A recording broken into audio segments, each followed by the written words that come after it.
Hello दोस्तों, स्वागत है आप सभी का मोरल स्टोरी प्लेटफॉर्म पे। आज हम सब नेताजी सुभाष चंद्र बोस के जीवन से जुड़े विभिन्न पहलुओं को समझेंगे। नेताजी एक अमर क्रांतिकारी। दोस्तों, जब पूरी दुनिया दो महायुद्धों में उलझी थी, जब भारत पर ब्रिटिश राज अपने पैर पसार रहा था, तब एक ऐसा नायक जन्मा जिसने भारत की स्वतंत्रता के लिए अपना सब कुछ दांव पर लगा दिया। तुम मुझे खून दो, मैं तुम्हें आज़ादी दूंगा। यह सिर्फ एक नारा नहीं था, बल्कि एक संकल्प था, एक क्रांति थी। यह कहानी है नेताजी सुभाष चंद्र बोस की। 23 जनवरी 1897 को उड़ीसा के कटक शहर में एक बच्चा जन्मा, जिसने आगे चलकर भारत की स्वतंत्रता में महत्वपूर्ण भूमिका निभाई। नेताजी का मन बचपन से ही अंग्रेजों के अत्याचारों के खिलाफ खौलता था। वे पढ़ाई में अव्वल थे और बचपन से ही राष्ट्रभक्ति उनके हृदय में बस चुकी थी। उन्होंने 1919 में कैम्ब्रिज यूनिवर्सिटी से ICS की परीक्षा पास की, लेकिन अंग्रेजों की गुलामी उन्हें मंजूर नहीं थी। उन्होंने अपनी नौकरी छोड़कर स्वतंत्रता संग्राम में कूदने का फैसला लिया। सुभाष चंद्र बोस महात्मा गांधी और कांग्रेस के नरम रवैये से असंतुष्ट थे। वे मानते थे कि अहिंसा से आज़ादी नहीं मिलेगी, बल्कि सशस्त्र क्रांति ही एकमात्र रास्ता है। 1938 में वे कांग्रेस के अध्यक्ष बने, लेकिन जल्द ही मतभेदों के चलते उन्हें इस्तीफा देना पड़ा। इसके बाद उन्होंने फॉरवर्ड ब्लॉक की स्थापना की। ब्रिटिश सरकार से बचने के लिए नेताजी 1941 में जर्मनी चले गए। वहां उन्होंने हिटलर से मुलाकात की और भारत की आज़ादी के लिए मदद मांगी। फिर वे जापान पहुँचे, जहां उन्होंने भारतीय युद्धबंदियों को मिलाकर आज़ाद हिंद फौज बनाई। उन्होंने भारतीय युवाओं को संबोधित करते हुए कहा, तुम मुझे खून दो, मैं तुम्हें आज़ादी दूंगा।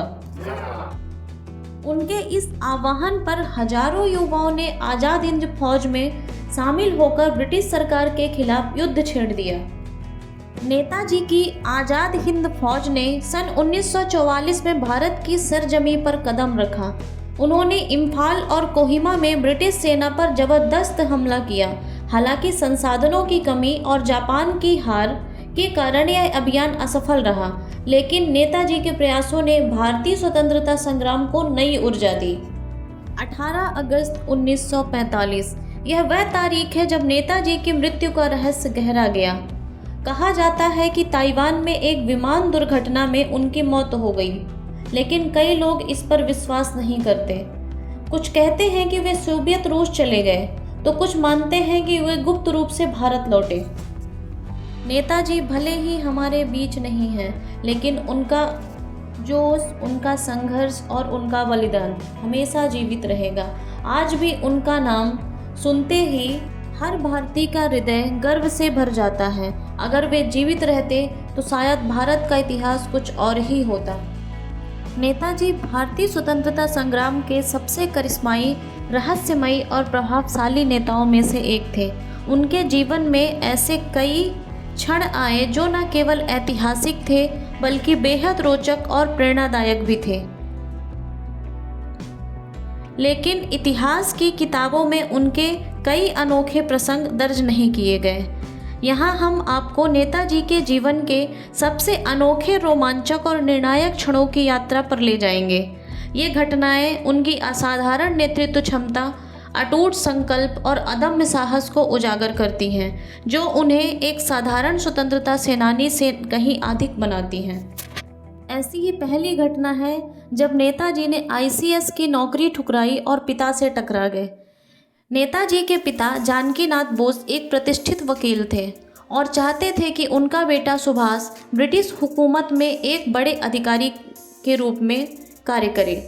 सुभाष बचपन से ही मेधावी छात्र थे और उनके पिता ने उन्हें ब्रिटेन भेज दिया ताकि वे इंडियन सिविल सर्विसेज की परीक्षा पास कर सकें। नेताजी ने 1920 में इस कठिन परीक्षा को पास कर लिया और पूरे भारत में चौथा स्थान प्राप्त किया। यह उनकी अद्भुत प्रतिभा का प्रमाण था, लेकिन जब उन्हें ब्रिटिश सरकार में नौकरी मिली तो उन्होंने इसे ठुकराने का निर्णय लिया। जब नेताजी ने यह बात अपने पिता को बताई तो उनके पिताजी भड़क उठे। उन्होंने कहा, तुम जानते हो कि यह नौकरी ठुकराने का क्या मतलब है? यह तुम्हारे पूरे भविष्य को बर्बाद कर सकता है। इस पर नेताजी ने जवाब दिया, मैं किसी अंग्रेज के अधीन काम नहीं कर सकता जब मेरा पूरा देश गुलामी की जंजीरों में जकड़ा हुआ है। यह उनके जीवन का पहला बड़ा निर्णायक क्षण था। उन्होंने आरंभ से ही यह तय कर लिया था कि उनका जीवन संघर्ष और बलिदान के लिए समर्पित होगा। दूसरी घटना, जब नेताजी महात्मा गांधी से टकराने की हिम्मत दिखाई। सुभाष चंद्र बोस महात्मा गांधी का सम्मान करते थे, लेकिन वे उनकी अहिंसक नीति से पूरी तरह सहमत नहीं थे।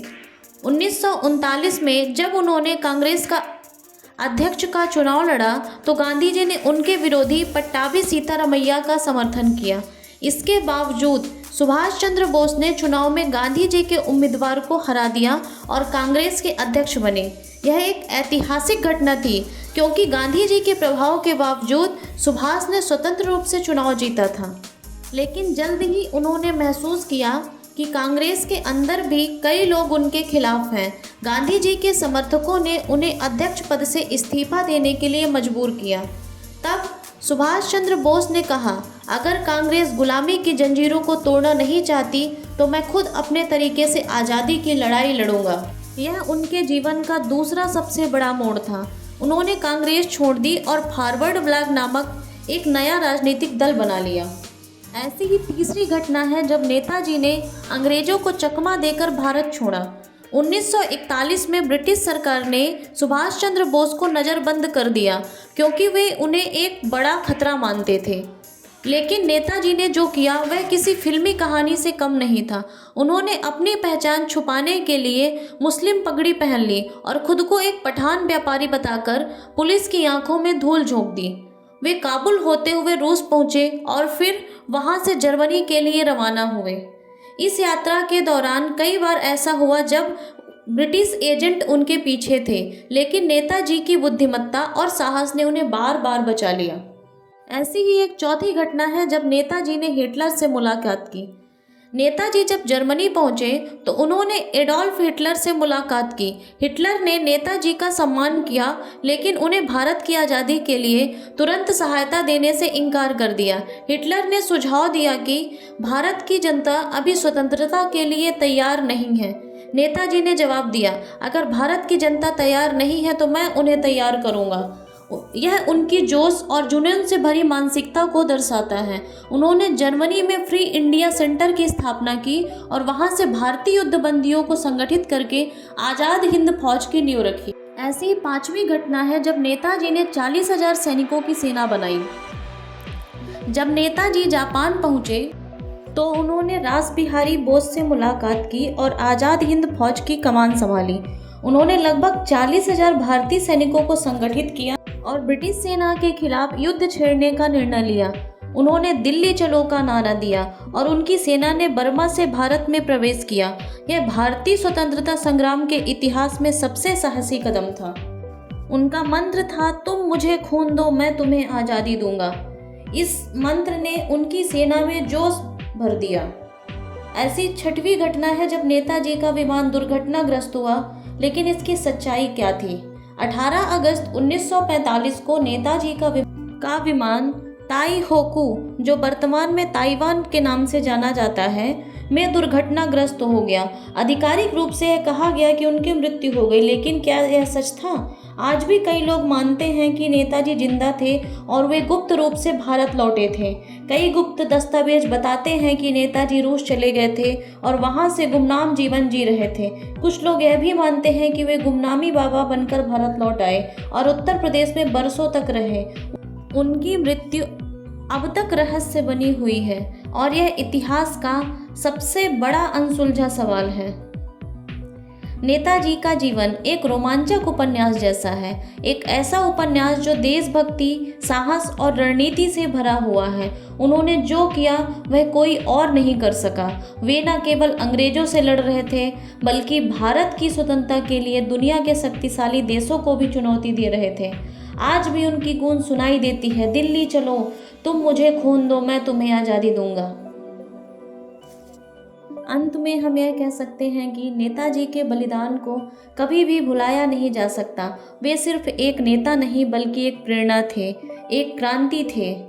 तो दोस्तों, आपको यह वीडियो कैसा लगा कमेंट सेक्शन में ज़रूर बताइएगा और इसे लाइक करें, शेयर करें और हमारे चैनल को सब्सक्राइब करना ना भूलें। धन्यवाद। जय हिंद।